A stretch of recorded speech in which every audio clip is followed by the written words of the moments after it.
and I got to like meet the monkeys, got to meet Pager.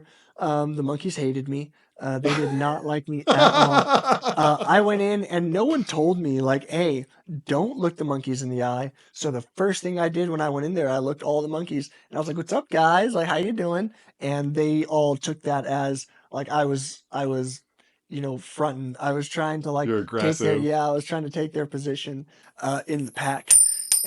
Noland Arbaugh is Neuralink's first implant recipient. He received a brain control interface about 9 months ago and is getting better and better at controlling his computer and being an independent human.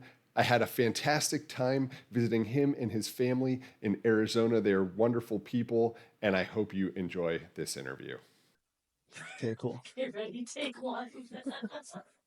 All right, let's do it, man. Noland, thanks for letting me come Yeah, yeah. visit. Thanks for coming down. I'm glad we're so close together. This worked out, Yeah, it right? did work out. My Yeah. first in-person interview. Oh wow, yeah. I didn't realize. I thought this is just something you did. You just went around and interviewed people. I didn't actually. I haven't followed much of your stuff. I have seen you on X. I remember some of my first posts. I saw like your account and everything, and my buddy was like, "Oh yeah, like this guy's posting on your stuff. He said some really funny things." I can't believe I didn't like follow up on an interview or something beforehand. But yeah, Oh, it's all good, man. This yeah, second round, being able to be the first is great. I've yeah. had a little bit more practice. When I reached out to you last Oh, time, I cool. didn't have as much equipment and everything. Okay. But usually, I'm just interviewing online, right? Okay. Yeah. Like when I interviewed the commander of the recent SpaceX spacewalk, Hmm. he was at his house and I was at mine, and just my sort of live streaming setup is so Yeah. much easier to use, Yeah. right? So coming up here and setting up a little bit nervous with that, but so far so good, not Yeah, too yeah. bad, not Yeah, too bad. I'm probably one of the easiest people to interview. I'm so relaxed. My family's relaxed. It's just kind of a chill atmosphere. I always tell people I'm super easy. Like I'm super easygoing and everything. So I can tell, yeah. and your family's very welcoming. Oh So yeah, yeah. yeah, We try to be. Yeah. thanks for letting me come in their Yeah, house. absolutely, man. Anytime. So I think I'll start by just going way back, Yeah. right? Because you've talked a lot in other interviews about your BCI and all these other Yeah. things, but I haven't seen an interview yet where we just like told the story of Yeah. Nolan. Yeah. So let's start with like where when you're a kid, where were you growing up? What were you Yeah. doing? Yeah, so I was born in Hawaii, on Oahu. My dad was in the Marine Corps, and so we were there for a couple years. He got stationed in Yuma, Arizona, and my parents got divorced. We ended up staying in Yuma. My mom got remarried, so I grew up in Yuma, Arizona. It's super hot here for anyone that doesn't know. Right now it is beginning of October, and it's still over 110 degrees here. So super hot. That sucked growing up. I hated the heat. I always hated the heat. I am super active, so I played every sport under the sun. Literally under the sun, and In the hot, hot in the sun. hot, hot sun. And I hated it. I hated it. It was the worst. I always told myself that I was going to move somewhere much colder, much cooler. I told myself that I was going to move up north as soon as I could and live in the snow. And then I decided to go to school in Texas. Not sure why. But yeah, I mean, I was just a super active, super fun, outgoing kid. I like to do everything. I tried everything, played every sport, was involved in like every activity. I just did as much as I could get my hands on, honestly. What was your favorite sport? Yeah, so I don't know that I had well, growing up, I don't like I played football and stuff growing up, but I stopped after my sophomore year because I wanted to try other things. So it was really just I hated soccer because I had to run a lot in soccer and I hated running. And one second, Mom, you're making too much noise. Yeah, I don't care. Stop. Sorry. Just slow down your talking. Okay. You talk too fast. Yeah, sorry. Anyways, so yeah, my favorite sport. Let's see. I hated soccer because I had to run too much. I played soccer for about 10 years growing up, and I didn't like it. My parents were my coaches, and they put me at goalie, and I hated it. So I stopped playing soccer very early on. Um, and then I played a bunch of stuff in middle school, basketball, softball, never played baseball for some reason. But I loved football and I loved golf. I did that. So really just anything with the ball I loved. And then when I was in college, I had the chance to study abroad in Australia and I played rugby, and that is by far my favorite sport. Oh, hell Oh yeah. yeah, I love rugby. Rugby was so much fun. I think it's just in my blood. I'm Samoan, so like lots of rugby in my family and in my culture, and it just fit like a glove. So I loved it. That's my favorite. Yeah, contact sports are like a Oh yeah. whole different Oh thing, yeah. right? I had It's a lot of great. fun playing Yeah. football. Never played rugby, but I Oh, definitely love rugby's the watching it. best. Rugby's so much fun. It's like a combination of football and soccer in a way, which really surprised me that I liked it so much. It's contact like football, but constantly running like soccer. You're just constantly on the move, and it was so much fun. I had so much fun playing. So you mentioned at one point you wanted to like move up to the snow, Yeah, live in the cold. yeah. Like, what did you want to be when you grew up? Like, what did you think you were going to do in the snow? And Yeah, I don't know. Just not be hot anymore. I I just wanted to get out and travel and see the world. I had so many different things that I wanted to do. I mean, everything.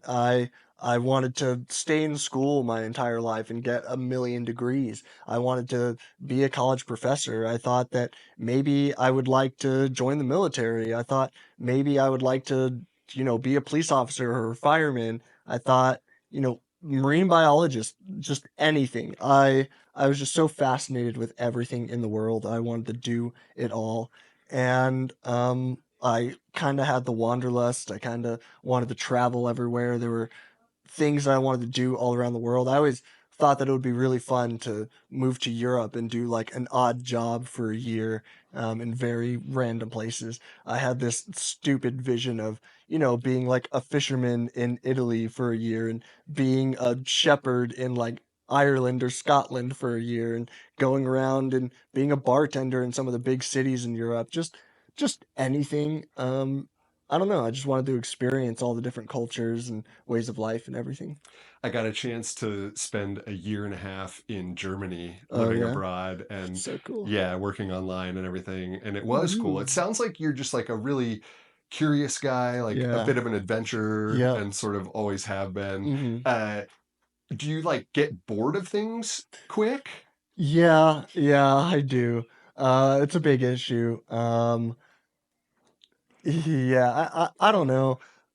Probably the reason why I had so many different things I wanted to do is for that reason. I would get into something and learn it and then say, okay, well, I did this for a while, might as well move on. So, yes and no. I haven't gotten bored of plenty of things in my life. I think I just move around and try things until I find what fits and then I stick with it. Yeah, yeah. Yeah. It sounds real familiar. That's why I asked, right? It's Yeah. like I've done so many different things in my life. I was a software engineer and now Hmm. I'm doing interviews and posting on X. Yeah. So a lot of different things in between too. I was a Yeah. professional poker player for a while. Oh, sweet. Yeah, and it's That's just so kind of cool. like you move from one thing to the next as your interests catch on. And like I don't Yeah. know about you, but I get like pretty severe tunnel vision when I Yeah. find something that I really like and just Yeah. stick with it. Yeah, I So get that. right on. So uh you didn't know what you wanted to do, but you definitely wanted to explore. You said you got to study abroad I did for a in semester, yeah. Australia, you In said? Australia, in Canberra. And what Yeah, was and that so like? it was awesome. It was so much fun. So I went to Texas A&M in college. It's a military, well, part of it's a military school, and the Corps Cadets started out as a military school, and they opened it to other students in like '69 or something. And so I went to the military school part of it, and my study abroad program was through the military part of Australia. So Australia has one military school called ADFA, the Australian Defence Force Academy, and so I studied abroad there in Canberra, which kind of sucked because it's one of the only places in Australia that isn't near the coast. Oh no. Yeah, so something like 90% of Australia lives within like 50 miles of the coast. And I was inland. I was part of that like 10%, which kind of sucked. But what happened was they couldn't decide on a capital between Sydney and Melbourne, so they literally went halfway in between and built the city. So that's Canberra and it's the capital. And And I studied there, and it was still awesome. The people are great, the culture's great. It just kind of like fit exactly who I am. They're super laid back people. Had a great time. Like I said, I played rugby, studied there, and it was amazing getting to experience a different culture. I had some friends there because I worked at a summer camp when I was in college, like over the summers, and I made some friends from Australia because they hired abroad. So when I went and studied in Australia, I got to visit some of the people that I met in the States, which was super Oh, cool. cool. Yeah, Right on. yeah. So you were traveling when you were there as Yeah, I well? did a bit of traveling up and down the east coast of Australia. So I went like up and down through Sydney and like north and south of that. I would have traveled more, but I was a broke college student. So like wanting to go to like New Zealand and stuff would have been great, but didn't really have the money, but I still managed to get around. Have a good time. Yeah, Yeah, yeah. college students are resourceful Yeah, that yeah, way. I found a way. That's awesome. Yeah. So, did you get in the water there at all? Were you ever like I a did. I did, yeah. The water's gorgeous. It's so clear, which is what I imagine Hawaii is like. Like I was too young before I could remember anything. Like we moved away before I could really like grow up and experience a lot of the Hawaiian culture, any that I remember. But being in Australia, the water was great. We went and stayed at like a beach house one weekend, which was so much fun. I caught a huntsman spider. If anyone doesn't know what a huntsman spider is, look it up. I caught one. I have a picture of it like next to my face.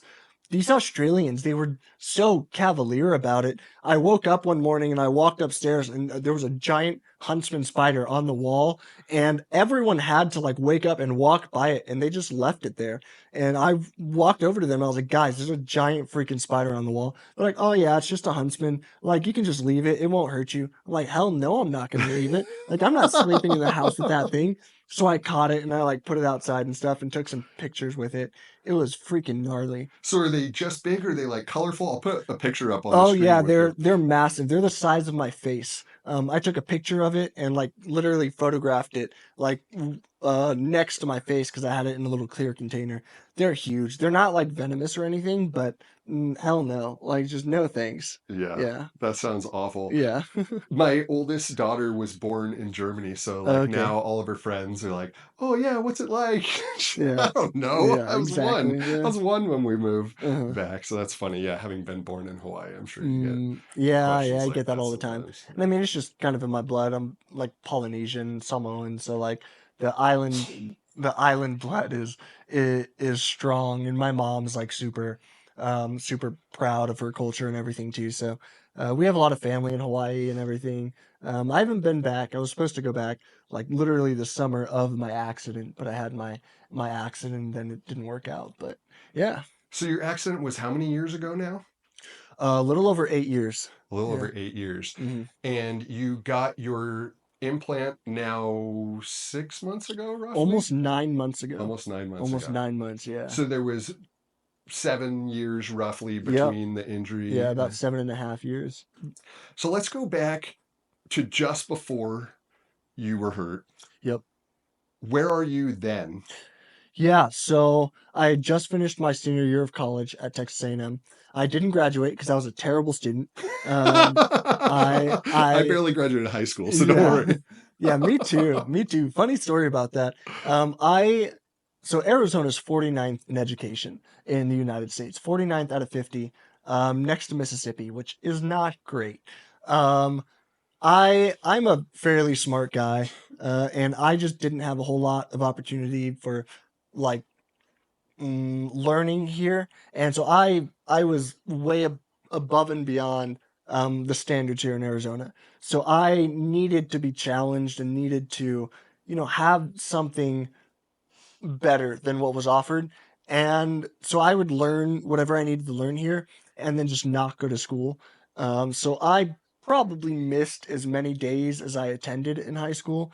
And I had teachers telling me my senior year, like, look, you got to come to school in order to graduate. If you don't come to school or go to like makeup schools, like Saturday schools, you're not going to graduate. I was like, yeah, okay, I'll come. And then I never did. And I had one teacher, in particular who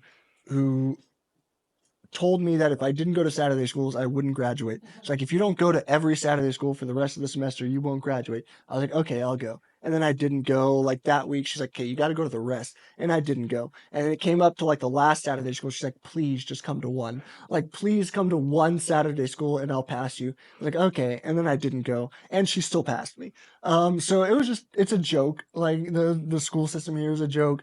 I went to Texas A&M and I thought it was going to be great. All of my teachers growing up in high school were like, look, you have to come to school in high school. When you go to college, professors won't care if you attend as long as you can pass. It's like, this is great. This is exactly what I need. That didn't happen. Teachers were like, attendance is 30% of your grade. In Yeah, college? in college because they get paid for kids attending their classes. That's how it works.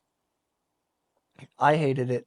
So I didn't do that well in college because I ditched a bunch of classes there. I could do the work, just didn't really attend. So it was after my senior year. I was working at a summer camp. It was about, a month after my senior year. And the summer camp is up in the Pocono Mountains on the border of Pennsylvania and New York. It was our first day off of the summer when I had my accident, but I was 22 years old. So, So you're 22. You just finished your senior year at Texas A&M, but you yep, didn't graduate. didn't What were your graduate. plans at that time? Yeah, I actually had a great plan. I was going to be a gypsy. I was just going to move around and, you know, I didn't I didn't really know if I wanted to go back to school. I was just going to kind of drop out and go travel around and couch surf or move around with a bunch of friends from camp. So a lot of the people that they hire at camp are international, and what they'll do is they'll take the money that they earn working at the summer camp, and they'll just kind of go around and travel through the United States, through Canada, and do that for like 4 or 6 months, and then their tickets are already paid for on their way back. So as long as they, make it to their flight or something, then they'll have a way to get back home. So I was planning on doing that. I had planned to move up to Canada after summer camp and work at like a ski lift and be like a ski bum. I was bartending at that point, so I knew that I could always get a job at like a bar. Pretty much Yeah, anywhere. Yeah. anywhere.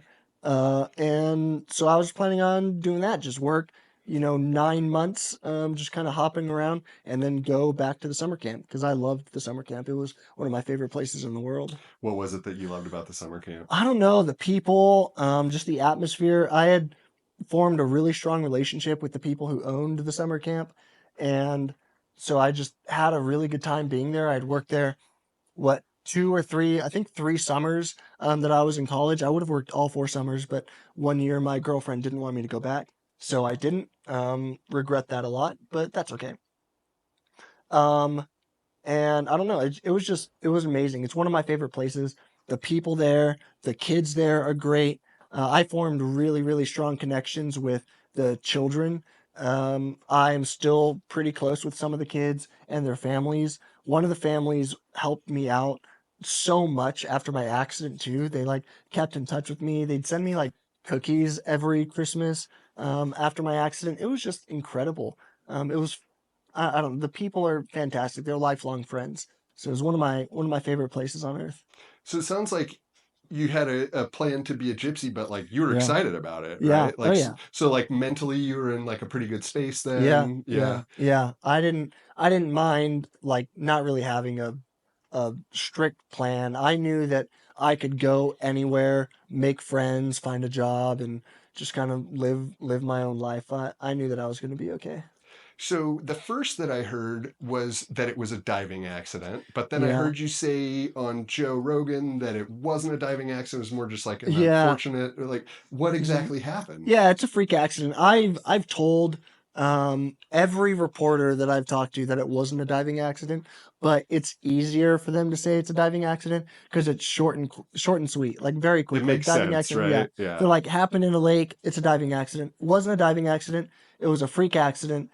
It was a me and a couple guys ran into a man-made lake, so like a beach and um just like the ocean, like they made a beach and there's water. So you run into the lake, and I think one of them, just as we kind of went into the water, hit me in the side of the head, like a stray elbow, stray knee, stray fist, all sorts of stuff like that. Whatever it is, hit me in the side of the head, and I dislocated my C4, C5. Dislocated, went right back into place, and that was it. Woke up face down in the water, and yeah. Wow. So you got knocked out. You woke up and you were still face down underwater when Yep. you woke up. Yeah, I was face down. I couldn't move. I like woke up, tried to move, knew that I couldn't, immediately realized I was paralyzed, and just held my breath. And you know, I don't know, like it was very weird. I'm a super laid back guy. I've never stressed about like anything in my life. I'm just very go with the flow. And when I woke up face down in the water, I still didn't freak out. It's very surreal. If I When I tell people that, it like doesn't register in their head how calm I was. But I realized I couldn't move, and there wasn't a whole lot of like anxiety or anything. I just knew, okay, can't move. What next? Like hold my breath, and that's it. And I knew at some point I wouldn't be able to hold my breath forever. I would need to try to take a breath. So I think 10, 15 seconds in, I was just like, now's as good a time as any. And I just took a big drink of water, and that was it. Wow. So Yeah. uh, I assume someone came and scooped you up immediately after Yeah. that, Yeah. or So like I think it's a God thing. I think everything around my accident, and from then until now, I think all of it was in God's plan, because the people I was at the lake with, half of them were lifeguards. Half of them had just gone through like backboard training about like spinal cord injuries in the water and stuff.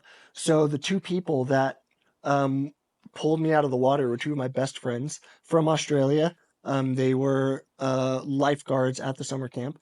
Two girls, um, and they one of them realized that I was face down in the water, and she thought I was just kind of joking around.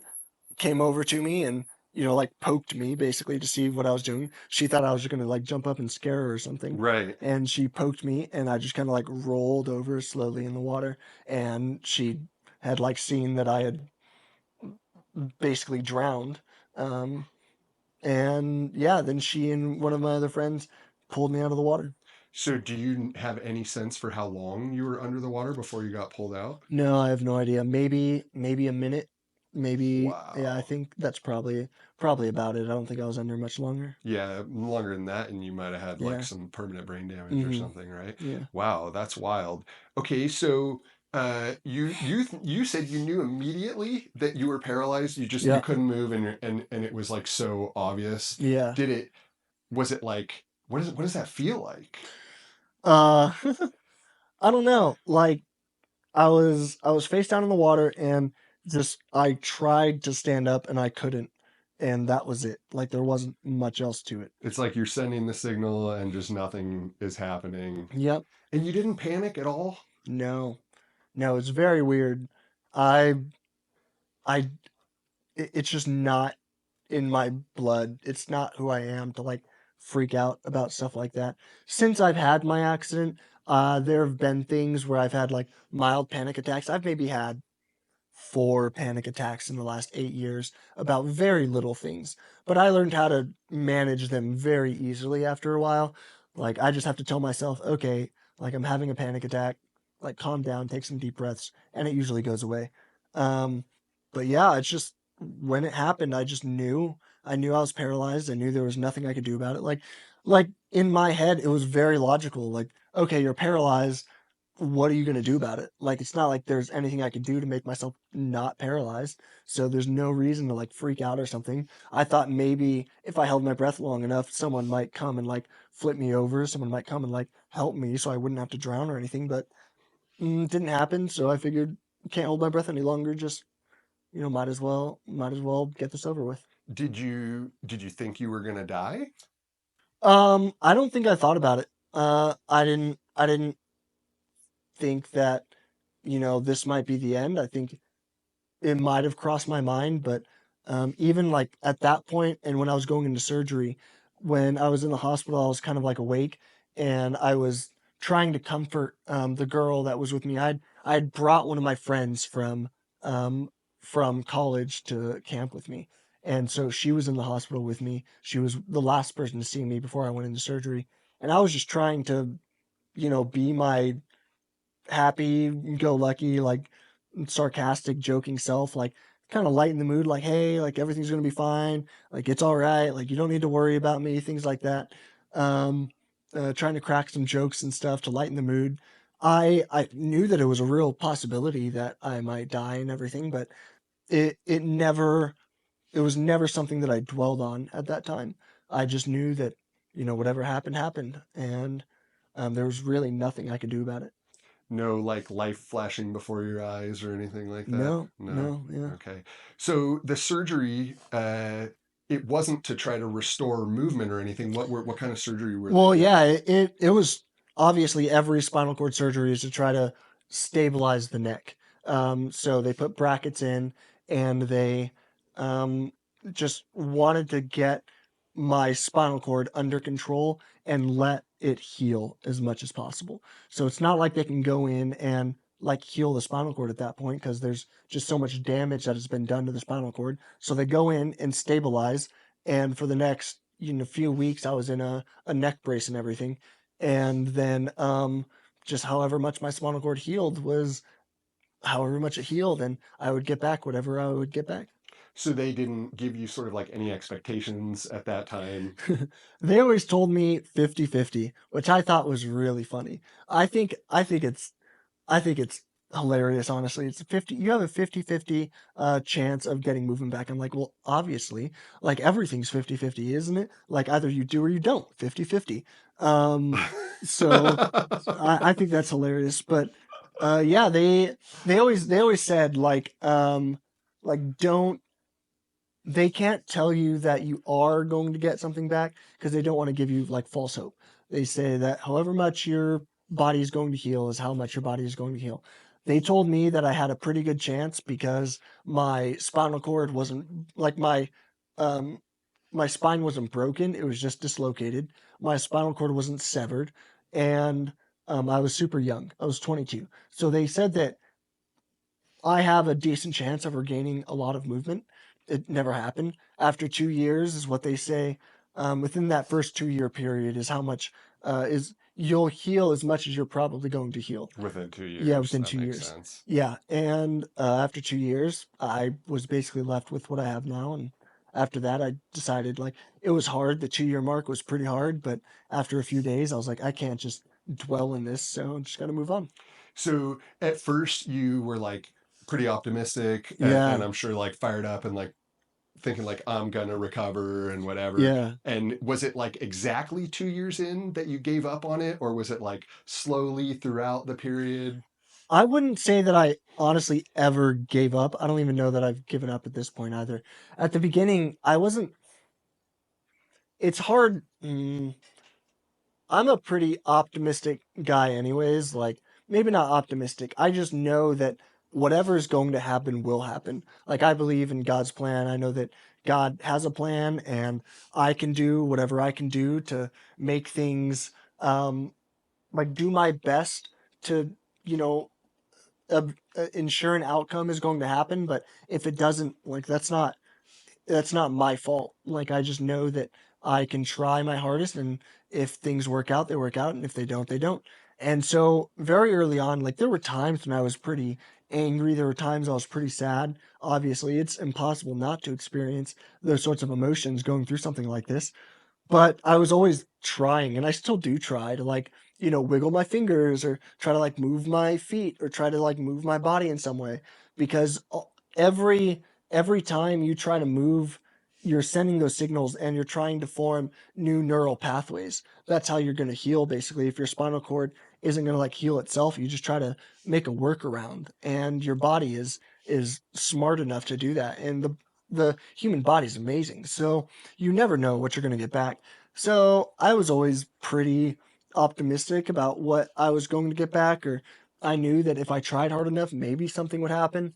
It didn't. And, I was sad along the way, but even after the 2 years, I thought, who knows? Maybe something will happen. And maybe it's not something as miraculous as I wake up one day and I'm able to move, though I still think it's possible maybe that will happen someday. I know that there are many ways which this could be resolved medically or miraculously, whatever the case. So did you, through the 8 years between the injury and the Neuralink, were you like looking into alternative treatments? Like, is Yeah. that an obsession of yours? You know, like everything about all the Mm, alternatives. Yeah, talk about that a yeah, little I, bit. I wouldn't I wouldn't say it's an obsession. I looked into stuff. I never thought that it was um I didn't think we were there yet. I didn't think that it was something that was reasonable for like where I was.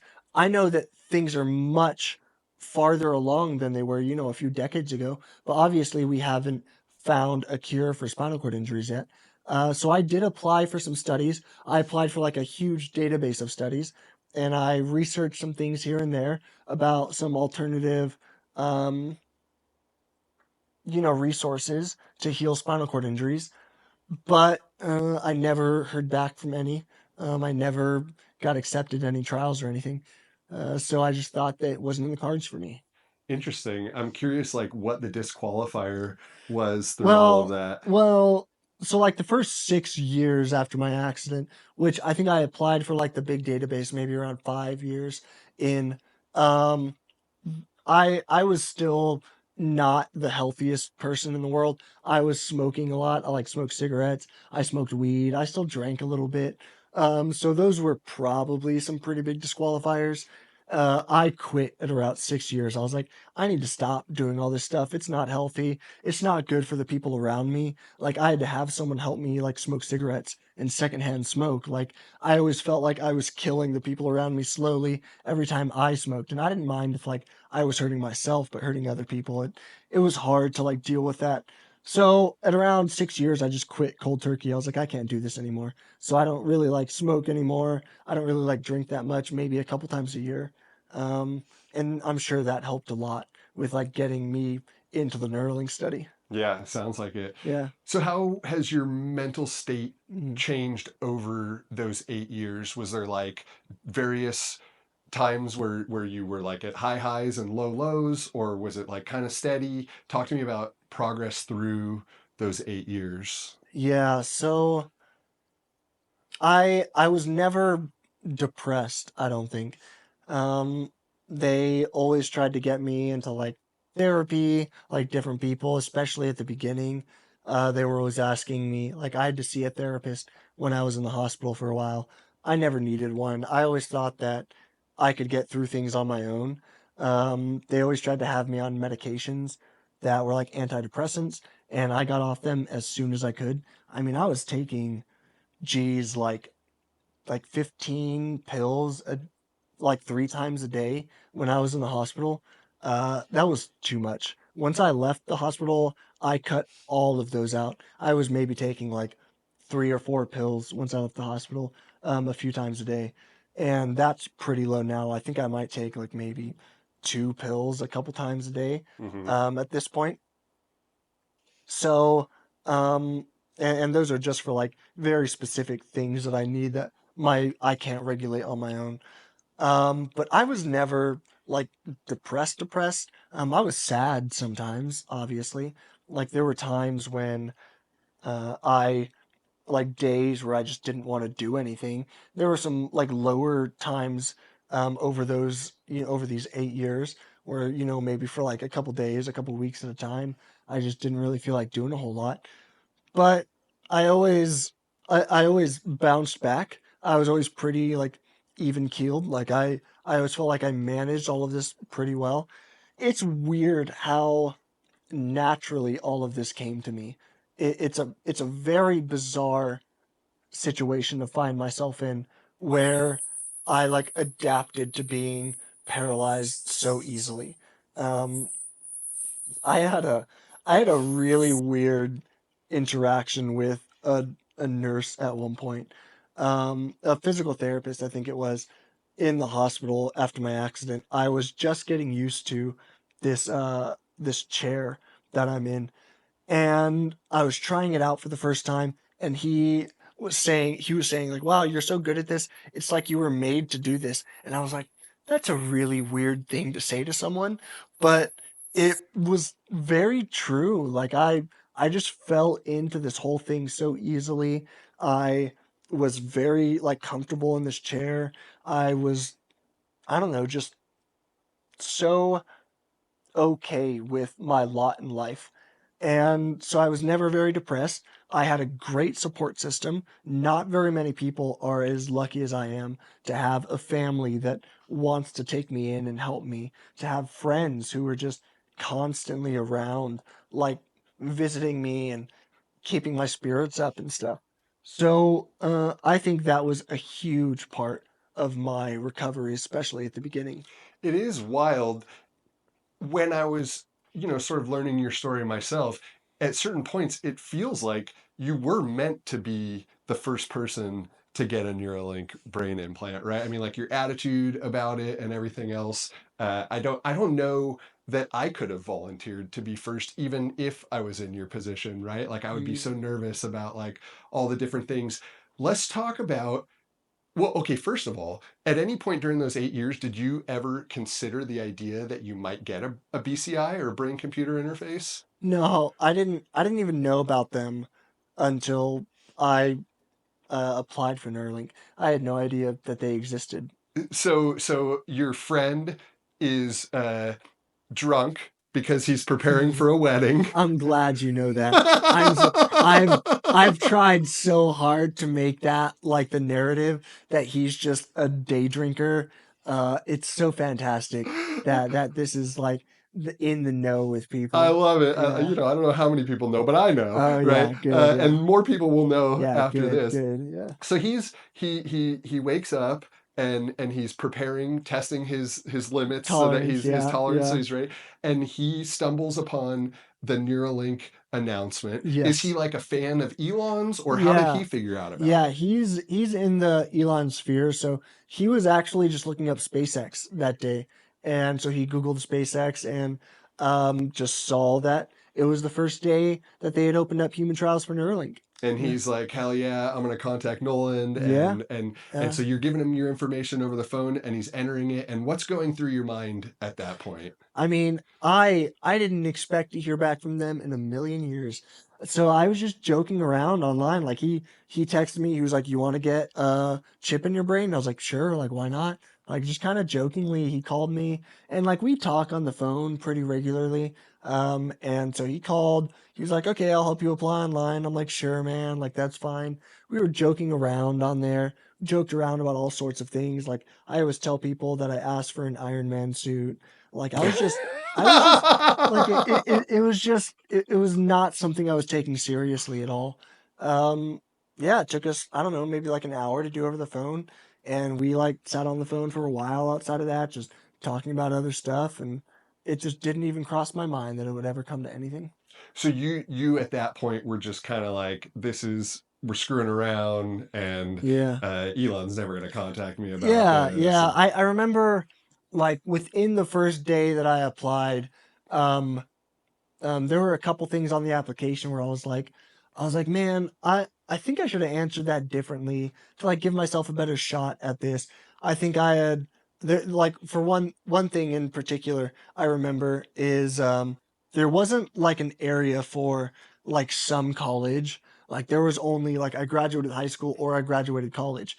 And I wanted to tell them that like I did go to college for 4 years. I just didn't graduate. And they didn't need to know that I was a terrible student. Maybe they just thought that I was in such a tough degree it would take 5 years.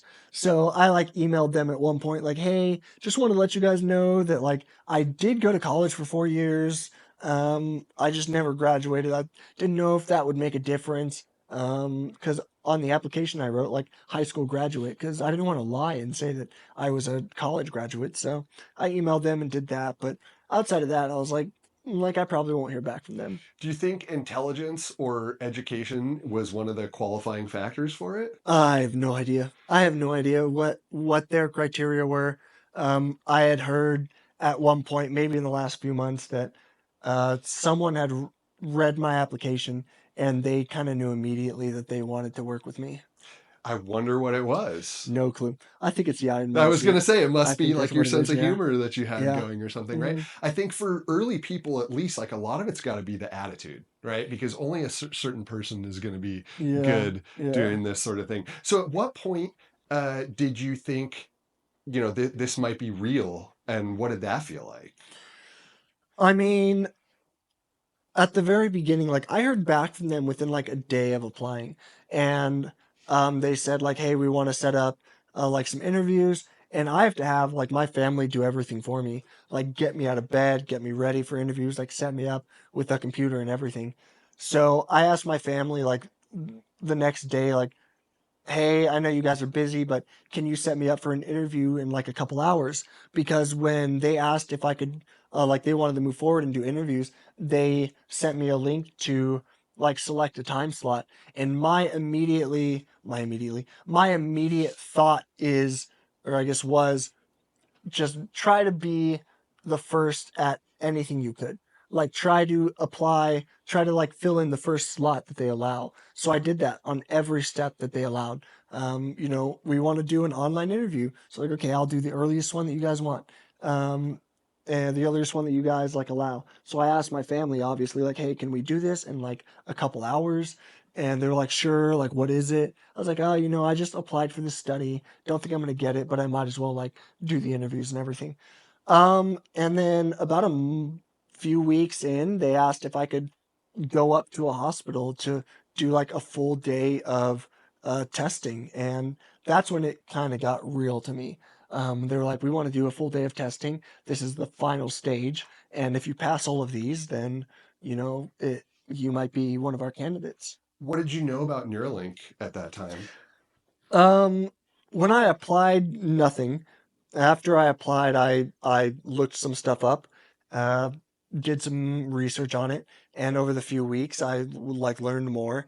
And obviously, like as I was going through, I had to read through like all of the consent forms. I had to read through everything they were planning on doing. So I learned a lot in that first month. Did you like, what were your expectations? Did you know what the device was capable of and how it was going to help you? No, I knew that it would help me control a computer, and maybe a phone at that point.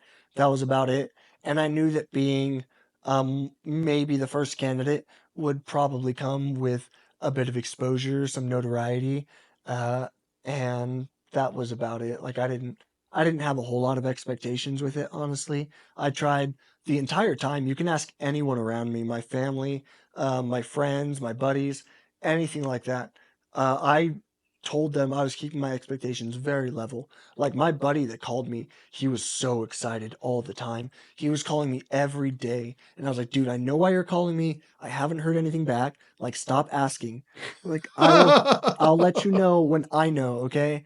And he was just like, dude, like you made it through another interview. That's crazy. Like they're totally gonna like let you in. Like you're gonna be the first. I was like, like stop. Like if it happens, it happens. I'm gonna keep my expectations very level, and we'll go from there. If they do, they do. If not, then I'm not gonna try to get my hopes up. hmm Yeah.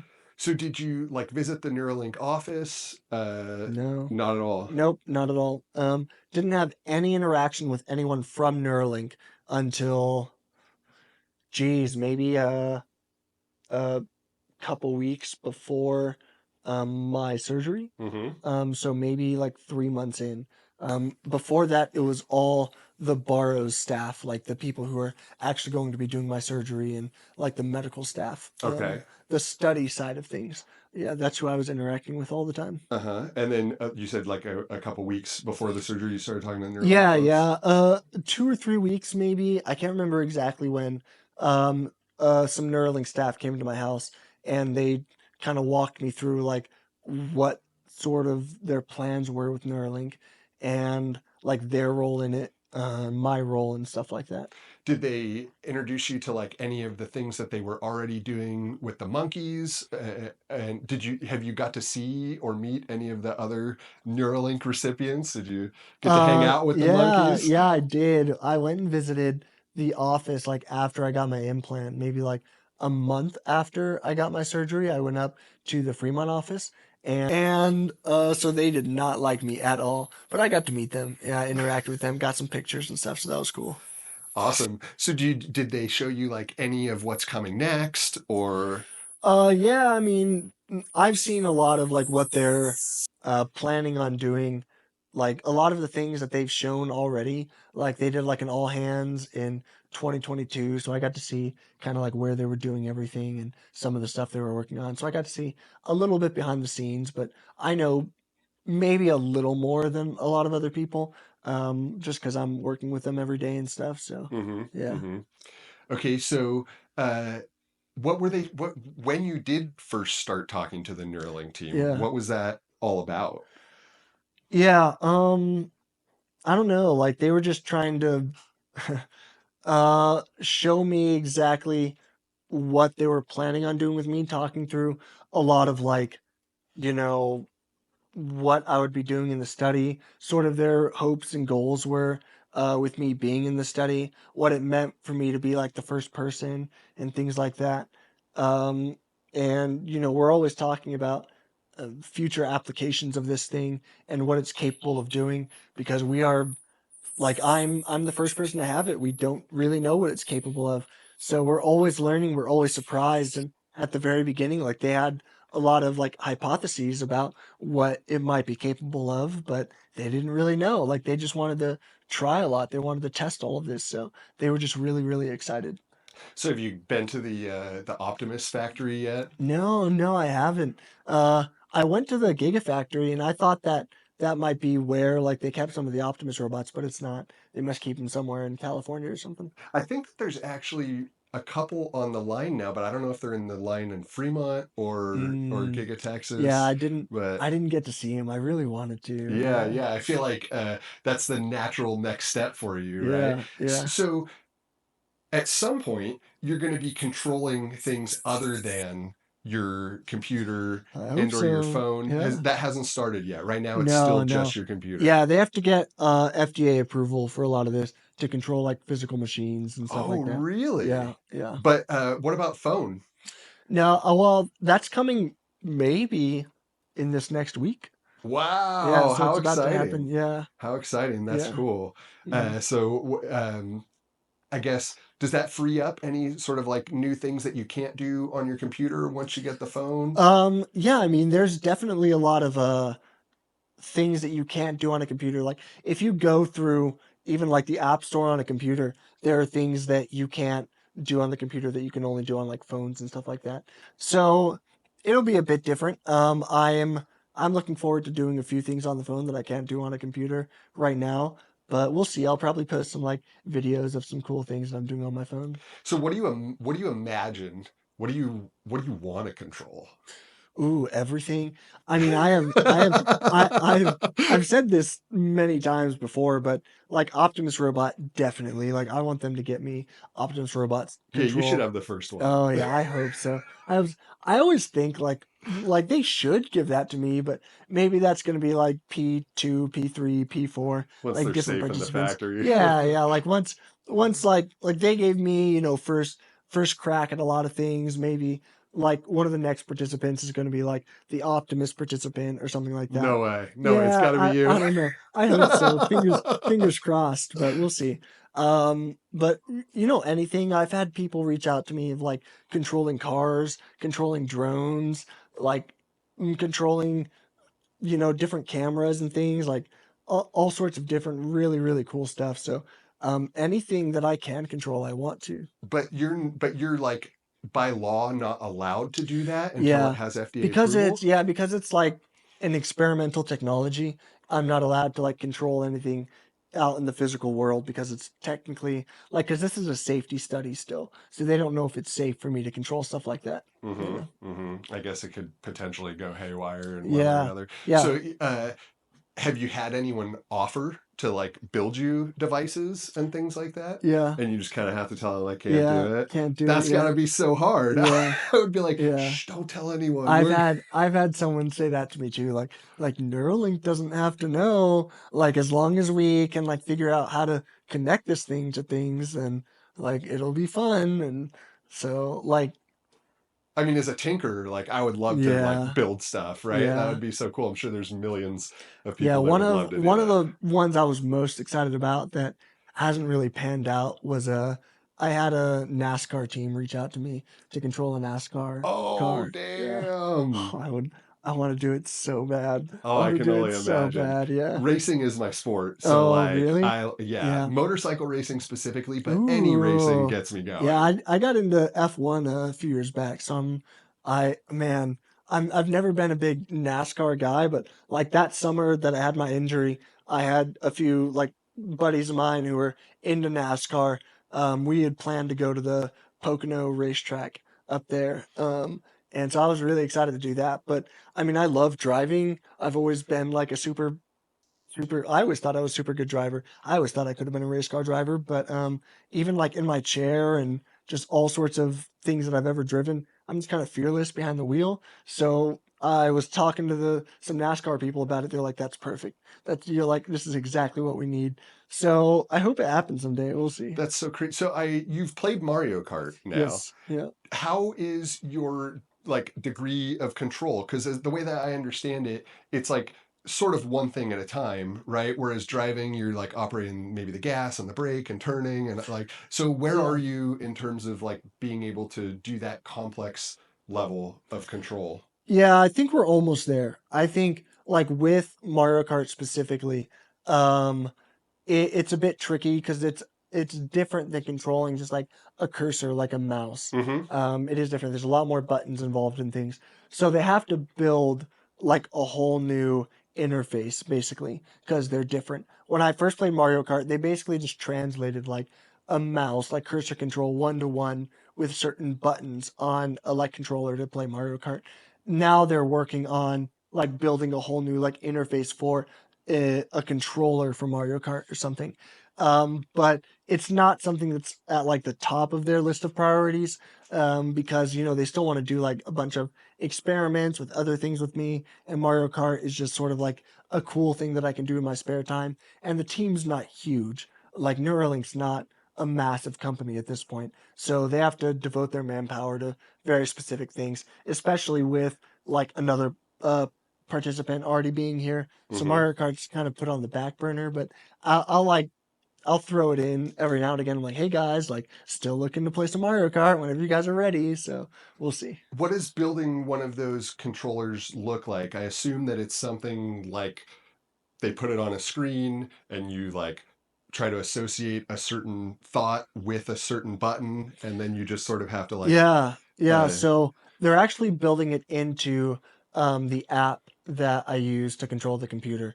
The app is what they call the Link app, and so there's just a section of the Link app which they call like the gamepad. Basically, I'll go into, and then once I'm in there, it's like a controller, and then when I connect to different things, it will allow me to like use a controller like anyone else will. mhm. And so like there are different like ways like obviously with a racing game you need to go like left right certain buttons for like Mario Kart for like Shoot your gas and shell or like yeah something shooting like and that. stuff like that. So but they've been working with like how to do that because it's a bit complicated, but well I think they're really close. Right Yeah. on. Well, I'll message Elon and tell him I'll I help build know, it for dude, you. that'd be sick. That'd be so If they need cool. more Yeah, I resources, know, then I'll come right? back and play That'd be Mario so Kart with you cool. next Oh time. man, I would love that. Yeah, that's Yeah. sweet. So have you thought I mean Optimus is like clearly it's almost like a one size fit all solution to help with all sorts of things that you need, right? Like, I mean, it could even potentially move you around if you needed it to, but it could definitely go grab Yeah. things and bring them to you and Yeah. whatever. But have you thought about like more simple devices that aren't Optimus that would be helpful for you in the daily life that like someone without Tesla's level of resources could Hmm. build? Like, what Hmm. is it, that you could control that would be like super helpful? Yeah, my chair would be something that I think is an immediate, um, I wouldn't say need, but a want. Mm-hmm. Like I have to use this straw in order to move around. It's called a sip and puff, where I sip into it and I puff into it. Like it's about air pressure, and that helps me like go forward, back, left, and right. And So like being able to control that with the Neuralink would be pretty cool because then I could move and talk at the same time. Right. Right now I can't really, and it's limited to like breath control and stuff. So it's a bit complicated. Something like that, but I haven't thought about like more simple machines that I could use that would benefit me. Um, just because like I haven't like I'm not allowed to like control stuff, so it hasn't really been on the um like at the forefront of my thoughts, like what would be beneficial to me to use. You feel like you're blocked from it right now anyway. Yeah, Is yeah. there any movement on that? Are you applying for FDA approval? Yeah, they're doing it right now to get me control of some cool stuff. So I'll keep that a secret All right. until All right. until All right. until they get approval, and then I'll be able to show people some of the cool things that they've been working on behind the scenes. I imagine anything that helps increase your independence is Yeah. something that you're Yep. really excited That's, about. I mean, if people want to start like brainstorming and building me stuff and throwing it my way, I'm more than happy to throw it Neuralink's way and say, hey, like once we get approval, like let's do this. I've already had some people reach out to me about like controlling drones and stuff. Like that'd be pretty cool. Yeah, I mean, how cool if you could just like fly a drone Yeah. around and Yeah. yeah, I think that would be great. But even just like if you can't have like a full-bodied robot, like a Mhm. robot arm, right? If Yeah. it could help Yeah. you help feed yourself, Yeah, hook that exactly. out onto your Yeah, chair that'd and be awesome. It'd grab be it'd things, be super whatever. cool. Yeah, Yeah. right on. Hmm. So the FDA approval, what's that process like? I have no idea. I leave They're I managing leave all of that that I for you. leave all of that to them. So we'll Okay. see. All Hmm. right. Well, yeah, start thinking about those devices I because know, as soon right? as you I get, know. I'm sure there's got to be like, I mean, there's a whole army of Mm. hackers that love No, to just no. build, Yeah, right? And if they had yeah, an opportunity to contribute to helping you out, I'm sure you'd have like yeah, tons of yeah. volunteers. That'd be So, super cool. That'd yeah, be super yeah, cool. that's awesome. Uh, okay, so no control in the physical world yet. Uh, how has it affected your independence so far? Yeah, I mean, you could ask my family about it. It has just made me more capable of doing things on my own in my everyday life. Like, I don't know, it's very small things, like simple things you would not think that would make my level of independence like skyrocket. Being able to use a computer like I am, it's just allowed me to spend time on my own without needing like my family's uh, interference, their help with, setting things in front of me or like changing things on a, minute by minute, hour by hour basis in order for me to do certain actions. Um, I don't know.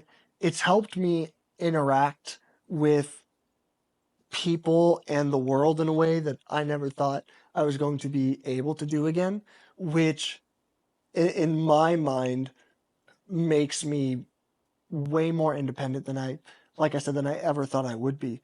And it's amazing. It really has like changed the way I view myself and the world around me, what I feel like I'm capable of accomplishing. Um, finally going back to work, finally maybe going back to school, like all sorts of things that I've dreamed about for years after my accident. But every time I've tried, it just blows up in my face because I've just been told no so many times because I'm not physically capable of doing certain things that are required. Or I just run into roadblocks, run into walls where I just can't overcome certain obstacles because of my disability. And it sucks, but with Neuralink, I finally feel like I'm capable of doing a lot of these things, and it gives me a lot of hope for being able to, like provide for myself in the future, um, like get a job and not have to worry about like what's gonna happen to me after like my parents get too old to help like take care of me. Um, like I can finally have some sort of direction about being able to like make a life for myself. And that is, that's all the independence I could ever dream of. Um, it's just not something that I ever thought I would be able to accomplish on my own. How did you control your computer before the Neuralink? Yeah, so I didn't up until about 2 years ago. Um, when Apple came out with like they're like Mac OS voice controlled software. Oh, so you Yeah, did voice control. yeah, it's all voice control. Um, Outside of that, I had like a quad stick. But the thing about a quad stick is I had to be like sat up in a very specific um, orientation. And I have very bad spasms. Like my body is very spastic. So if it like kicked or moved at all, I'd have to be readjusted. And it happens so often that it's just not feasible for me to do anything for any length of time without needing like constant like readjustments, Readjustments. which it just sucks so much. And so I like didn't use a computer for 5, 6 years after my accident. And then Matt came out with their voice control stuff, and it was awesome for not being able to control a computer to finally being able to control a computer. But their voice control stuff is still not great. I was gonna say it probably only works on like basic apps, and so like maybe you can surf the It internet and chat. Yeah, I mean it works for most things on a computer, but it takes so long to do anything. It's like if you imagine anything that you want to do on a computer. Um, okay, so there's a couple different ways you can do it. If anyone has a Mac, you can go on and turn on like the accessibility voice control stuff and look at what I'm talking about. But basically, what you'll do is you can say like wake up, and then you turn on like you say like show numbers, and a number will pop up across everything on the screen that's clickable. And so Okay. then you like say show numbers, you say like 53, and it clicks on that specific clickable part of the screen. And then that's how you like navigate around the computer. But not everything will like show up as clickable. And so then what you would do is you would say show grid, and then a giant grid will pop up on the screen. So like a 24 like grid, and then so you will say like whatever number is like whatever you want to click on, whatever number correlates to that, whatever grid section correlates to that, you would say like 16, and then that grid will light up, and then that grid will become another grid of like 24 little pieces. And so then you'll say like 16, 24, 16, 12, click 5, and then you have to do that in order to click on one thing on the screen. It finally Yeah. clicks. Yeah. And so it's very, very frustrating how long it takes to do stuff. Um, and their like dictation is okay, but like sending a text, I used to tell people could sometimes take 5, 10, 15 minutes to get a text right to send. And if you want to hold a conversation with someone, it's just not feasible. If you want to hold a conversation with multiple people, it's not happening. hmm So now you have like up, down, left, right Mm. commands, and I assume like click command. Yeah, left, right click, middle click, things like that. Yeah. Okay, so there's a few different Yeah, clicks click and that you drag, have. like zoom, like double click, things like that. Yeah, Are those skills that you get better at with more practice? yeah, Okay. absolutely. And have you seen like a limit to how much better you can get at it, or do you think you'll continue to get better over time? Yeah, yeah. Like, do you know what WebGrid is? The game that they released? Like Yeah, the yeah, I yeah, played yeah, it a little when yeah. you Okay, released your score the yeah, first yeah. time. Yeah. So that's definitely something that you get better at over time, and the more you play, the better you'll get. I haven't played in a while because it's like I really need to. I want to get back. I want to hit 10 BPS. I want to break that barrier really soon. I actually just told them a few days ago that that's one of my goals for the next couple of weeks is to break 10. Um, but that's something that like it's a skill you work at and you get better at um over time. It's with BCI, even like someone who plays kind of casually with like their mouse and stuff, you can play and you can be a certain level of um proficient at it, but the more you do it the better you'll get, so with everything. And so yeah, everything that I do with the BCI, it's just the more I do the better I get with it. hmm Yeah. Do you feel like at a certain point you'll be able to do complex commands? Does there feel like there's anything holding you back from like hitting two Yeah. buttons at once or like, Yeah. I mean, hmm, I'm not even sure I know what BCI is capable of at this point. Every day, like on a weekly, daily basis, I'm surprised what this thing is capable of, like what it's capable of learning, what it's capable of like predicting as far as my intentions go.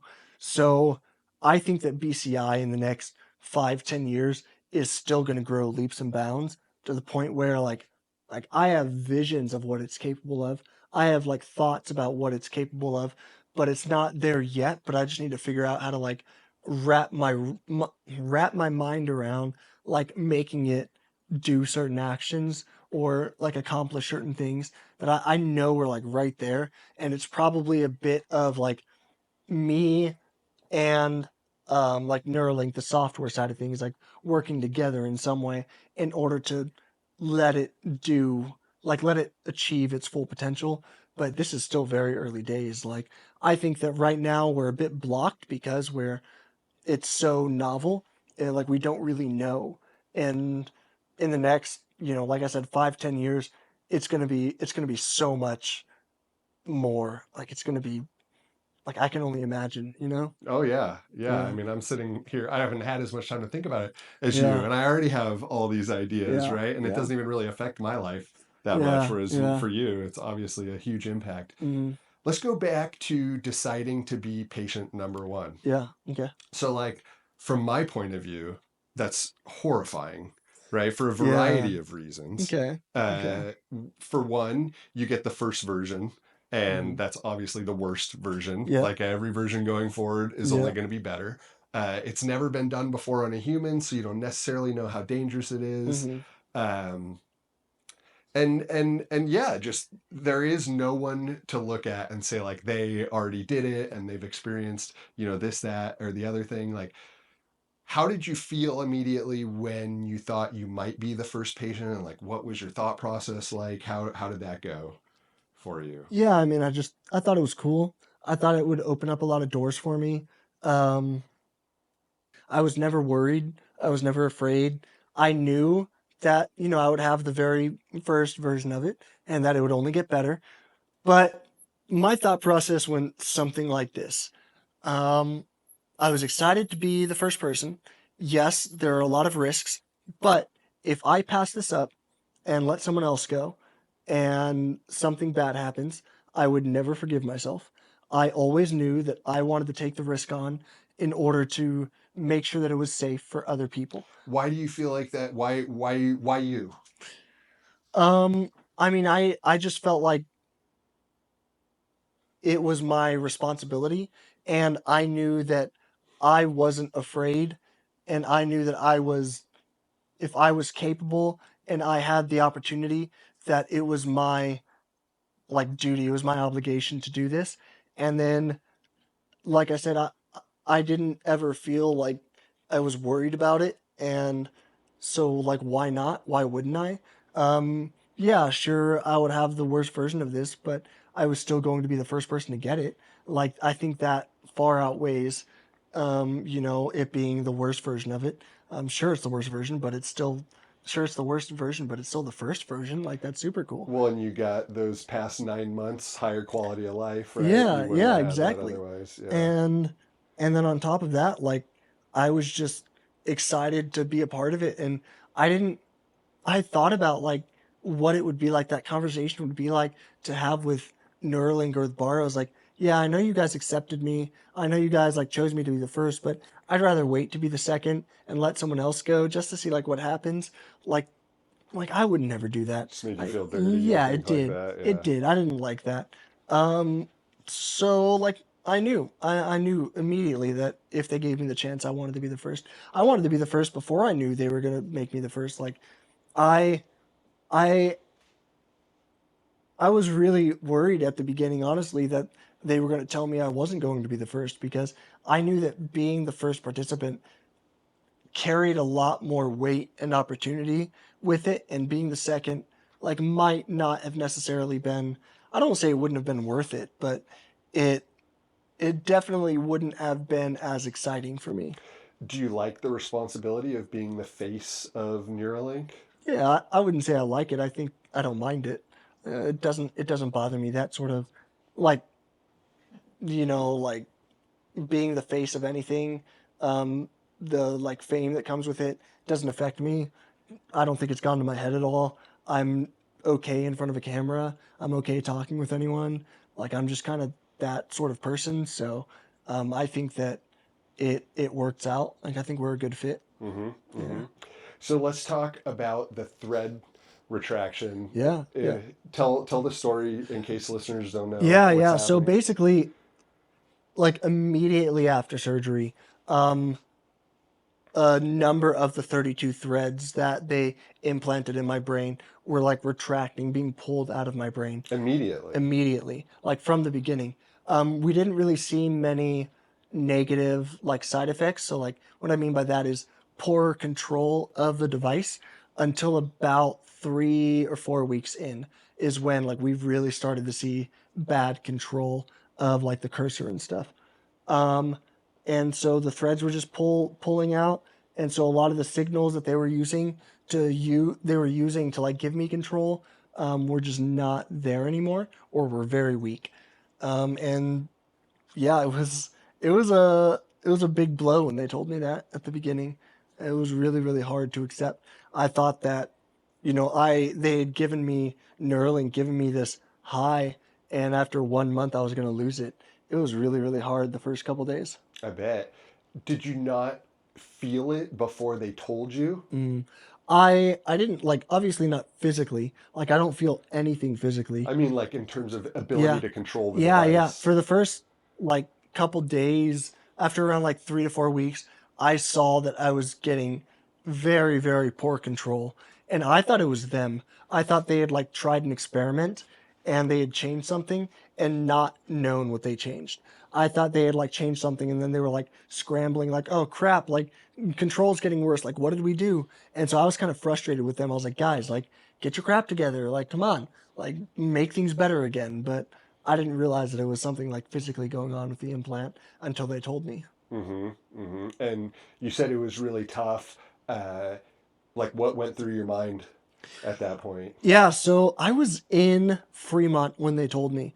It was like, um, around 1 month, they had invited me up to Fremont to tour the facility, and then they have like a monthly meeting, and they invited me to like go to that and everything. So I was there, and the morning of like the tour and the big like meeting, they asked if I wanted to give a speech. Like this whole day shebang. That morning, they came and told me that there was thread retraction and stuff, and they told me like in the hotel, and it was really really hard to like learn that day. I cried a little bit for sure because I thought that I was going to lose like all of it. I thought it was all just it had come into my life, and just as quickly as it had come, it was going to be gone. I told them, I was like, "Are we gonna do another surgery?" Like I was like, "Go in and fix it." Basically, like if you can't go in and like physically fix it, then go in, take it out, and do another surgery. Um, I was just on board with whatever they needed to do in order to give me back like control and everything. But the study side, the borrows side of things, they were basically like, no, like let's see if we can rescue performance. Let's see like if things stabilize, what it looks like in a few days and a few weeks. Let's see like what we can do from here. I think Neuralink was ready to um, like do whatever they could to fix it. I don't know if they were ready for surgery, but it's something that I was open to because I wanted it back. Um, and so for the first, I don't know, 4 or 5 days, it was hard to like wrap my mind around why it was happening, like why like God had, put me in this position and shown me like the view from the top of this mountain. Not even the top of the mountain, honestly, because I knew that it was just going to keep getting better. I knew that it was just the beginning, and then it was all being taken away from me. And eventually, what I came to the decision I came to as far as like how I was going to move forward was, even if I wasn't able to keep using the device like I could before, I still gave them a lot of valuable data, and I still could give them a lot of valuable data. So I just needed to do my part as long as I could, and that was going to be enough because whoever came after me, hopefully this wouldn't happen to them. And that's the mindset that I eventually took on, and the role that I knew that I would fulfill. And it was, what I knew coming into it. I knew that it wasn't going to be perfect, being the first candidate, being the first device. I knew that things were bound to go wrong, and I wanted to take on that risk. And here it was. And so I knew that I couldn't I couldn't keep going, like being upset and being sad, being depressed about the whole thing. I knew that I needed to take this on and move forward and know that I had, you know, done my part, Mm-hmm. and that if I could keep helping them, then I would. So what ended up happening is they took fewer signals Yeah, and they're able to restore control better than you had before yeah, by updating the software that they're using to process the yeah. signals. It's amazing. I keep telling people at the very beginning, like there were so many news outlets that were looking at this negatively. They were like, "Oh man, look at this! Like the Neuralink doesn't work. Like look, Elon's implant. It's like it's already failed, first person, and it's already not going right." And I look at it like, do you guys see what they've done? Like I have 15% plus or minus like 5 to 10%. So it could be as low as like 5% of the threads and electrodes still in my brain. It could be as high as maybe like 25% That's the is what they told best is me. Yeah, that's 25%. the best. Wow. And they're able to achieve better performance than what they had before. Like this is a story of like triumph of how amazing Neuralink is. And a lot of news publications just wouldn't see it that way. Well, it just goes to show like how good it's going to get in the I know. future, I right? If know. they're already, operating Yeah. as well as they were with Yeah. 25%. So I watched the presentation that they gave about the second. Is it Alex? Yeah. Okay. Yeah. And I know that they made some adjustments to the way that the implant works so that there was a less of a chance of the thread retraction. Have you heard any updates Yeah, I've about heard Alex? that. I've heard there weren't any, like there was no thread retraction at all. They Wow. they changed some things with, um, like post surgery, how they treated Alex post surgery, like what they did with him after the surgery. Just different. Like the first 24 hours, I think was crucial, and like what they couldn't do with him in the hospital. Mm-hmm. And from what I've heard, that there was no thread retraction at all. Awesome. Yeah. It's so funny that they spin the narrative of like, it's the first one and it's already gone wrong. It's like, well, hello, the first one is the most likely one to Yeah. go wrong. They get Yeah. better, not worse, Yeah. as you go. And yeah, that's crazy. So you talked, or you were open to at least the idea of removing the threads and the implant and just doing a whole new surgery. Mhm. Did Neuralink comment at all on whether or not that was something that they think is feasible? Do you think that that's something that's going to happen in the future for Oh, for you? sure, for sure. Well, I don't know if it's going to happen for me. That's to be seen. I know that, Neuralink has talked about this and Elon's talked about it. It needs to be upgradable. That's part of the vision with Neuralink. Like, what Elon has said in the past is no one wants to be walking around with an iPhone 1 in their pocket if the iPhone 15's out. Right, right. So, it's meant to be upgradable. And so, hopefully, someday, after I'm done with the study, once they release this to the public, that they will go in and take this out and give me an upgraded version. That's to be seen. They can't promise me anything like that because it's a voluntary study. If they give me any sort of incentives, it's illegal through the FDA for them Okay. to incentivize me in any way to stay in the study, and giving me anything, promising me things in the future, that all falls under that. So they can't say, yeah, we'll upgrade you in the future, because then that would incentivize me to stay in the study.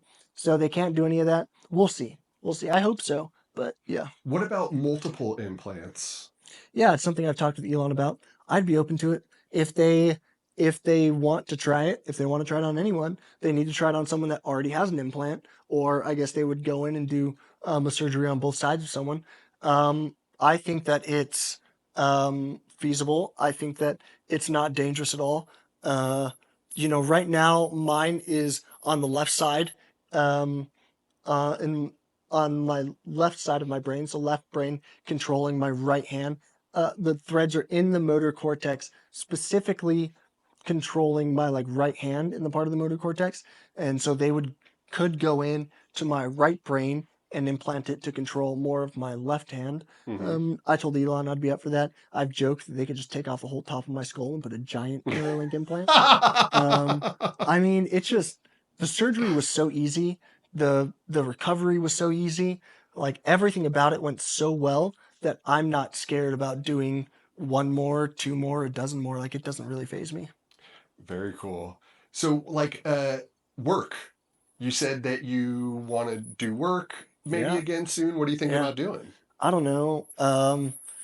I mean, it seems I've thought about this a lot because, if I'm capable of working, then I probably should work. I want to be a functioning member of society. I want to do my part. I want to do whatever I can. I also want to like make money so I'm able to provide for myself.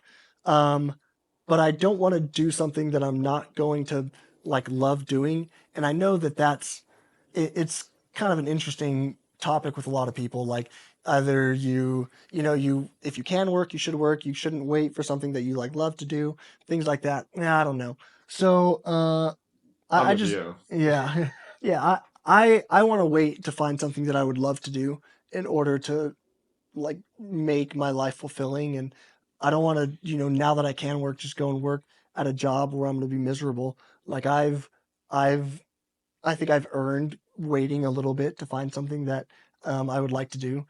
I'm not sure what that is. I really don't know. I've thought about going back to school and getting a degree, and maybe that would lead me in a direction. I have no idea. I had considered being a lawyer before my accident at one point. Um, I've thought about it since then. Maybe I would go back to school and get a degree and go to law school. I have no idea. Once I find something, then I'm sure I will find something at some point that clicks with me, and then I'll start going in that direction. Have you messed around at all since you got better use of the computer, like trying to write code or build Yeah, anything? it's something that I'm actually really really interested in doing. It's something that I've wanted to do since my accident. I've thought about coding and stuff. I've tried to learn a couple times, but without being able to like physically code, it's kind of impossible. Mm-hmm. Um, I don't know that I don't know that it's capable of doing it right now because I can't like physically type like a keyboard yet. I still use like the cursor to use like a virtual keyboard. We're just now starting to, well, we have been for a while starting to mess around with different ways to input text. Mm-hmm. And so like right now what I'm doing is using the Neuralink like I'm writing with a pen or a pencil to Mm-hmm. output text on the screen. But that is still not, I don't know that that's fast enough to code. It seems like you would need to be a bit more proficient with a keyboard in order to code like that. We'll see. It helps now that you can actually have LLMs do a Yeah, lot, right? So like yeah. you might be able to write a much shorter prompt to the LLM Yeah. and then it could output some Yeah, that's a code really and good you can point. kind of move it Yeah. around and I actually stuff. have like Scratch. You know what Scratch is? No. It's Oh, actually, a I think my kids might have used that Yeah, before. yeah. Yeah. I have it pulled up on my computer. It's something that I want to play around with. It's just like a website that I think MIT built. Um, it's like a little children's game on a website where you learn how to code. I have that pulled up on my computer, so I've been thinking about trying to do that. Just been so busy with so many other things that I haven't gotten around to it. But I do want to learn. I do really, really want to learn. And then, that seems like something that would be super feasible. That was my career before this, and I was Yeah, totally self-taught. I started learning when I was still in high school. I got an yeah. internship and had a great mentor and Mm, just like sort of never looked back in terms of cool. education. So, and it's way easier to learn online now Mm, than it ever was before, right? Like there's so many cool tools and everything else. I think, if I was you, I would want to be hacking around and building things for yeah, myself, right? Like get yeah. into building robotic arms and all That would be sorts of so things cool. eventually that you can Yeah, control. Yeah, I that love would be awesome. It's that a really good idea. point. I Yeah. think I'm gonna do that. You Sounds like a should. good place to If start. you need help, you know a Yeah, guy. yeah, And cool, man. I'll be super happy to Yeah, help you get awesome. started and, Thank you. with whatever Thanks. resources or Yeah, whatever. yeah, that'd be cool. Cool. So what else are you looking forward to in the future? Geez, I don't know. I hope that people keep inviting me places. That would be cool. I really, really want to go down to see the next Starship launch. Like, that's really cool. I just want to go, like, take this opportunity to spread as much um, like get Neuralink's name and their vision out there as much as possible. So like having different organizations utilize me, use me, let me speak, use this platform to do whatever I can to get the word out there about how amazing the technology is. That's kind of like my immediate goal is to just be a good advocate, and to do my part. I think that I've been trying to do for the last few months is just do interviews, get out there, show my face, show people how great the technology is and stuff. That's kind of like my immediate goal. There's, like I said, work and school maybe. There's a lot that I would still like to do. Um, I don't know. It's hard to pin down one thing because it's I've been so restricted in what I could do for the last 8 years, and now that I have Neuralink, like just so many different things, it's sort of like I have so many options. It's hard to choose one thing. I really don't know. I'm just excited that I have the option to choose at this point. So I'm trying to just kind of dip my toes in a lot of different things. Where's the coolest place you've been invited? I mean, I went to Paris a few weeks ago. Oh, That what was was that for? yeah, chess.com. I went and made the first move at the speed chess championship, like on a computer. So like, it was super cool. It That's was super, awesome. super cool. So chess.com, thanks chess.com. It was awesome. I had a great time. My family had a great time. Um, invite me to more places, please. Yeah. Um, uh, yeah, it was so much fun. Got to meet a lot of the grandmasters because I'm a big chess fan. Like chess has been something that I've been a part of for the last, 6, 7 years since my accident. I really got into it and I'm really, really passionate about it. So I got to meet a lot of like the grandmasters. I got to be involved in the tournament. Got to see Paris, which was a dream of mine. I've been learning French for a long time, so it was super cool. You've been learning French for a long time. Yeah, not very well, obviously. Like, Well, I it's had not to, obvious. yeah, I mean, I don't know. I haven't um, spoke French with yeah. you. I had to learn a foreign language to go to university. So like I did 2 years of French in high school. Then when I was in college, my major was like international studies, so I had to pick a language, and I did French. But even through both of those, I didn't learn like much at all. So hmm I've been trying to teach. What would you do with a Neuralink? The first thing I would want to do is to hack my own Bluetooth connection Mm-hmm. and start building things I could control. I would do Cool. that right away. Cool. I would be like, because I've built robots before, just like very, Ooh. very basic ones, Yeah. right? I was a software engineer, not like a hardware engineer or anything, but I was always jealous of people that could build things in the real world as opposed to like just digital, right? So like I've messed around and just like built some really basic things. But if I had a Neuralink, and especially if I was paralyzed, right, I would be all about like, even if it was just, moving a marble from one spot to another, that would be like goal one, right? And then it'd be like, what could I build next? And then like eventually, building things that would actually help me around the house, Yeah. even if it's just like something that you put in the fridge so that when you open it, it moves your drink a place you could easily grab it or like Yeah, that's a really whatever, good right? point. There's I so haven't many like little things that Yeah, you I could I do. didn't thought about that. I thought that sorry, do we need to But are we good I again? can edit it Okay, all cool, cool, cool. together. It's all good. Yeah, I thought about like learning how to code, but I'd never imagined like what I would do with it. I just thought that like learning how to code would be a way for me to find a job maybe Make to money, make right? money, but I'd never thought about using it to like build stuff for myself. When I Sorry. when I was bartending, I used to save every single dollar bill that I like got as a tip or something, and I put it all in a jar.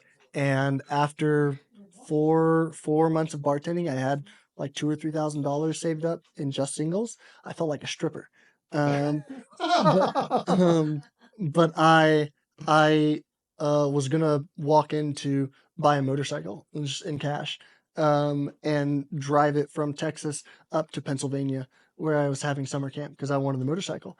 And so I called my dad, my biological dad, because he had a Sportster, Roadster, or something like that. Uh-huh. And I asked him, I was like, "Oh, what kind of motorcycle should I get? Like, I'm about to go buy one." He's like, "Don't get a motorcycle."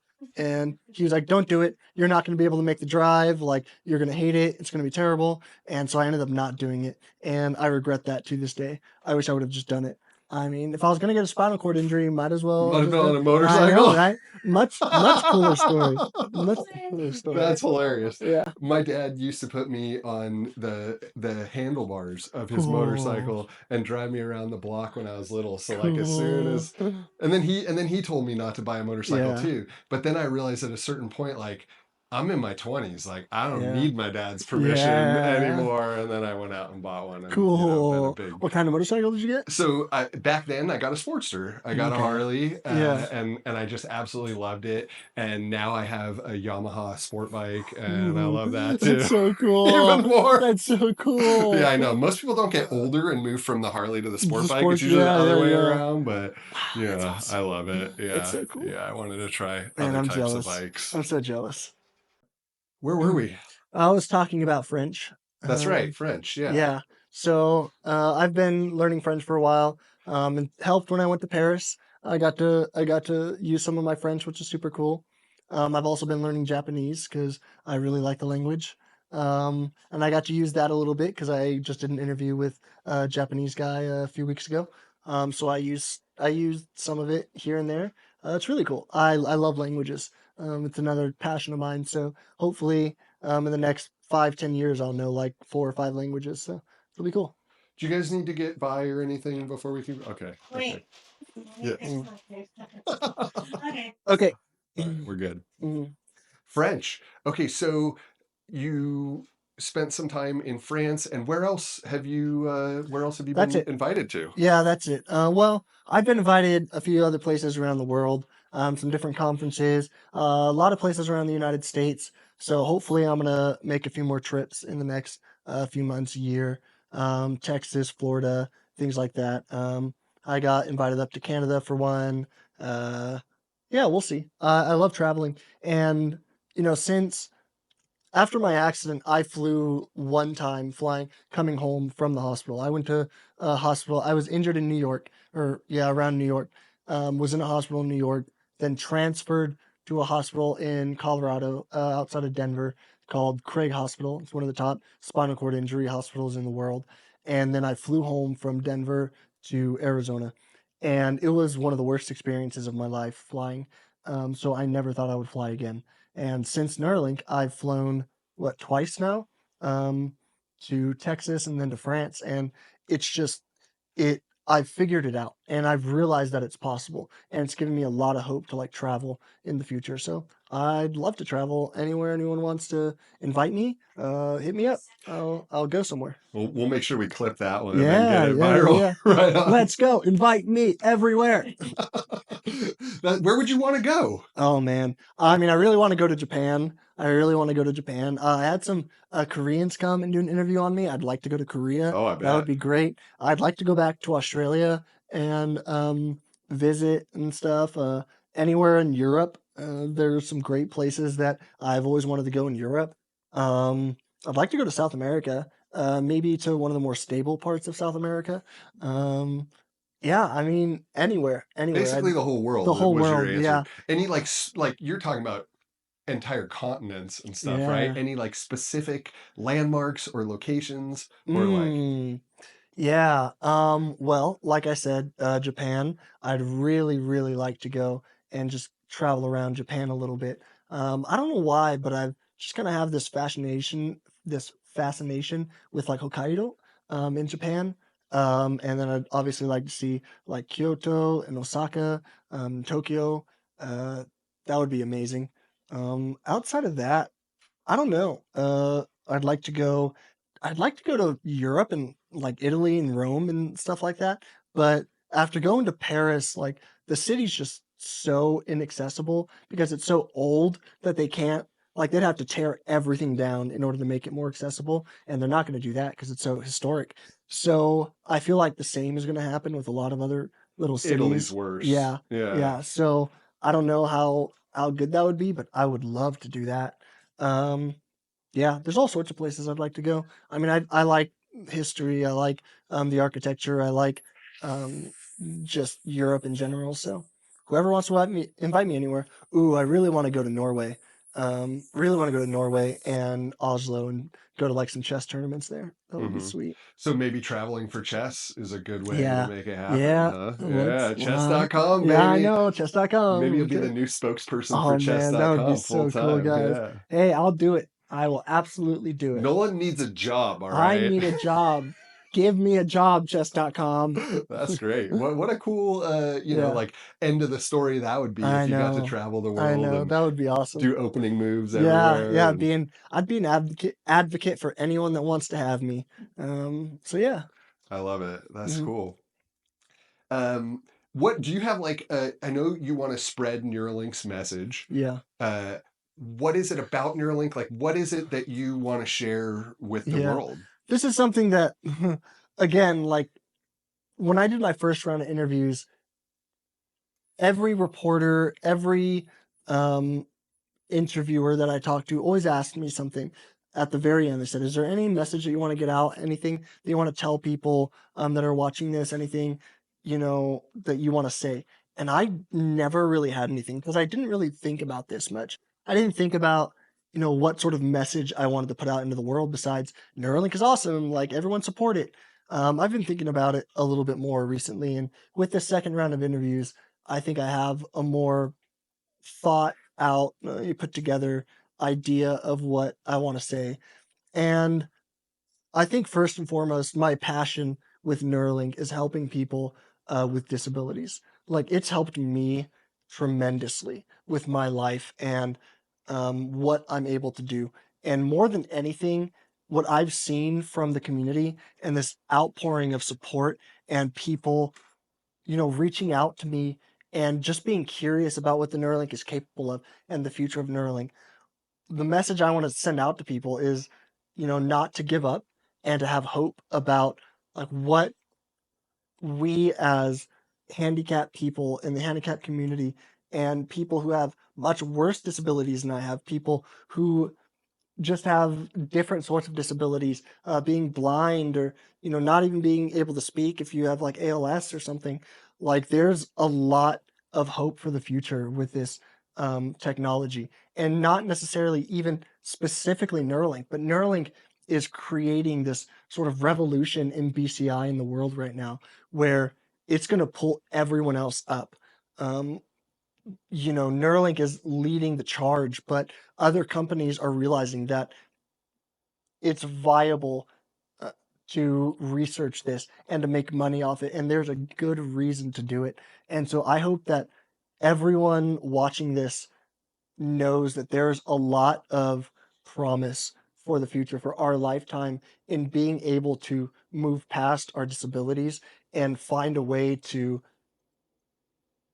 flourish and succeed and find our way in life in the world, because there's so much more out there for people with disabilities, and I really really want to be an advocate and help as many people as I possibly can. It's a passion that I've had since the beginning, is finding some way to help people, and I don't really know how yet. I have a lot of ideas and I'm trying to make it work, but the first thing I can do is just give people a little bit of hope and say like don't give up and just fight a little bit harder for a little bit longer, and everything I promise will get better. That's awesome. So you mentioned specifically people with disabilities and how much Hmm. Neuralink can help them. And Hmm. in the foreseeable future, Hmm. that's what we're going to see, Yeah. right? We're going to see probably dozens, if not hundreds, of implants in, quadriplegic patients like you or other people with Hmm. disabilities. I assume at some point we're going to see like the multiple Neuralink scenario where they like try to restore movement for Hmm. people. They've Yeah. talked about like blind sight Yeah. as I understand it, they even have that like partially working in the monkeys now. Hmm. So like that's super exciting. But if you think far enough out into the future, it moves beyond people with disabilities and it Hmm. moves into people like me, Yeah. right? Who might want to get an implant in order to just communicate with my devices better or control my robots or, whatever it is. Yeah. At some point, it's open to everyone. Hmm. A lot of people are afraid that that's bad, right? It creates like haves and have nots. The fear of like maybe the devices getting hacked, so many different thoughts and feelings about the future and about augmenting humans. Have you had time to think about like what does that look like? And do you have personal feelings? Should they restrict this to only people with disabilities? Or do you think that eventually it should be open to everyone? Yeah. I have no qualms against it being open to the public and everyone. I think that it's a technology like any other technology that we have in the world where it's a tool to be used by humans, not something that needs to be heavily restricted or feared at all. I do know that at some point there will be a lot of conversations about what should be allowed with this technology and what shouldn't be. But it's just like anything else, any other sort of technological revolution that we've had in the last, 100,000 years, is we will adapt and we'll learn and we'll make mistakes along the way. But eventually it is going to be open to the public, I believe. And eventually people are going to find ways to abuse it in, whatever capacity. But that's not any reason for us to be afraid of it. I think that it's something that is only going to help the human race. I think it is something that we need to embrace and find ways to use to our advantage to help the human race to further our advancement.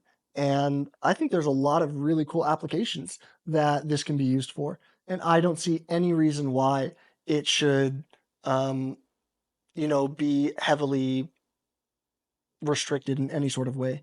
I know that there are going to be issues along the way, just like with AI that we're seeing right now. And there's a lot of catch up being done right now with like government and regulations and stuff. But it's something that is going to happen, and I'm really excited for it. Honestly, I think it's going to be really really fun.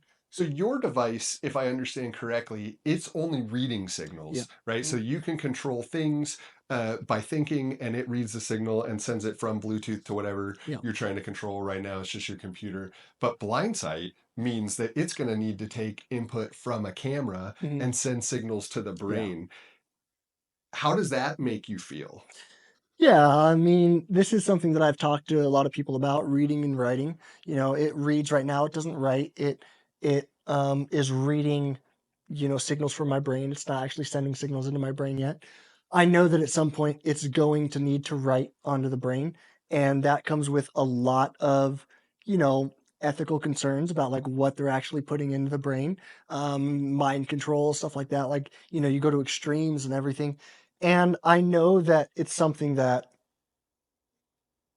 is a real possibility. I'm not gonna, skirt around this and say, no, that's never gonna happen. I know that some of these things are probably gonna be a reality at some point, that there's going to be some, dangerous towing the line of what is ethical and not, what we should be using it for and shouldn't be, what it's capable of, and certain things. I'm still not worried about it. I think that it's something that we just need to kind of jump into, and we'll learn as we go. And like I said, we'll make mistakes. I guarantee it. And there will be things that we look back on and say we could have done better. But if we take this too slowly, well, I'm not even sure it's possible for us to take this slow. I think it's going to be something like AI, where it's just going to, take us by storm, or we're going to be in it before we know it. Hmm. And, um, the best we can do is just try to understand the technology as best we can and not fearmonger about it. But I do know that at some point it's going to be able to write onto the brain. Uh, I'm not sure what it's going to be capable of doing because I don't know what that's going to look like. Honestly, I don't know if it's going to be something where you can physically control like someone's brain or someone's movement or anything. I have no idea. I can see how it's possible, like theoretically, um, but until we get there, I'm not sure anyone knows like what it's capable of.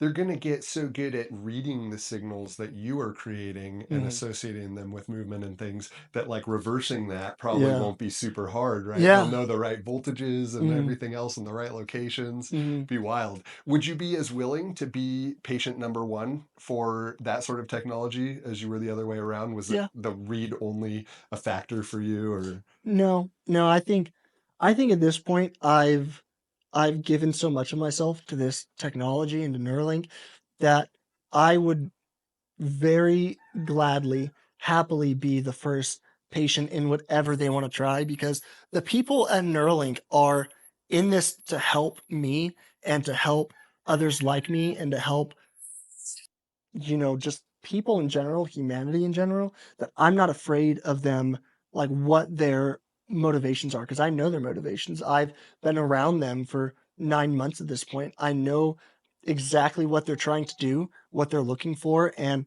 their hearts and how passionate they are about just helping people in general. The amount of Neuralink employees that I've met who are physically affected by like people in their lives being disabled, like it really is incredible. And I love all of their stories, and I love, all of the people that I've had a chance to meet through Neuralink. They're just so fantastic. And so I'm not worried about, anything that they want to try. Um, I'm really looking forward to what they're able to accomplish in the future. It really helps when a team in charge of something like this is one that you trust their Yeah. intentions.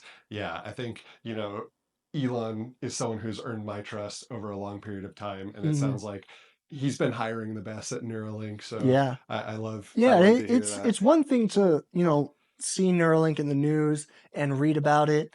Um, and just think of them as some abstract company that is building this technology that goes in the brain. It's another altogether to be, you know, so directly involved and see the people behind the scenes, see the employees, meet the CEO, meet the people that are leading these teams and interact with them. Like they're just so fantastic. And I've been so lucky to meet and interact and get to know these people because they're just uh, I'm blown away by the quality of person, um, and quality of individual that I've had a chance to interact with at Neuralink and at Barrows. Like they're just all above and beyond my expectations. That's so cool. I Yeah, love to hear it. yeah, Well, thanks, Nolan. It was like yeah, so super awesome to come yeah. here and have this chat. Hey And man, anytime, yeah, anytime. I mean it when I say like reach out if you need help with Cool. programming. Like even if when I get home tonight you want to help me get you set up with Oh like the yeah. right, environment or Oh yeah, whatever. yeah, yeah. Yeah, like I'm That's I'm really cool, super man. happy to help I really with appreciate all that. Thank that. you so Yeah, much. Thanks. right Thanks for on. making the time. Thanks for coming down. It was a bit of a drive, but I'm glad you made it all right, and I'm glad you didn't die in this heat because it's super hot here. But yeah, I'm looking forward to following along on your channel and everything, and I'm glad we got to do this. Yeah, me too. Yeah, The drive and everything, well worth it for me. This was a cool, huge opportunity as far as I'm concerned. Been following your story cool. from the start, and I'm just like such a huge fan Oh, thanks. of, you and the project and everything else. Yeah, So thanks, man. yeah, this was Thanks. a dream. Thank you. Yeah, thank you. Right Thanks. on. Yeah. All right. All right. That's it. We can turn off the camera now. Really a dream?